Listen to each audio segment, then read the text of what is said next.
I'm Tom McRae in Doha. These are the top stories on Al Jazeera. Former US Vice President Mike Pence has criticised Donald Trump for trying to pressure him into overturning the 2020 election results. Trump will appear in a Washington, D.C. court on Thursday on 4 charges of conspiracy and obstruction. Pence says Trump should never be president again. On that day, President Trump asked me to put him over the Constitution, but I chose the Constitution, and I always will. I mean,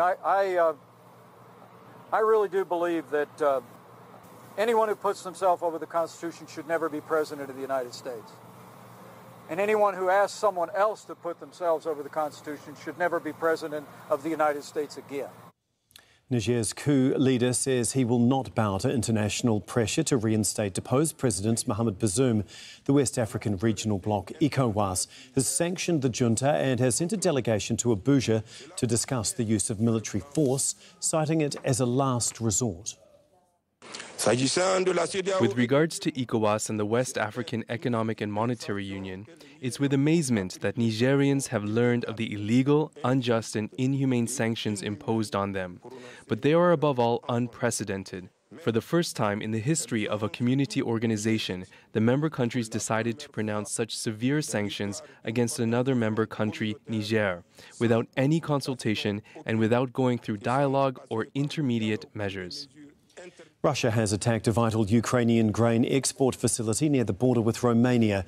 Operations are now suspended at the Izmail port on the Danube River. It became the main transit point for grain after Russia pulled out of the Black Sea grain deal.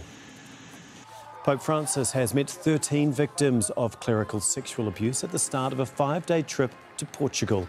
His visit comes just months after a report found that almost 5,000 children in Portugal have been sexually abused by Roman Catholic priests and clergy members. The gunman behind the deadliest attack on Jewish people in the US has been sentenced to death. Robert Bowers killed 11 worshippers at a Pittsburgh synagogue in 2018. It's the first federal death penalty imposed under the Biden administration.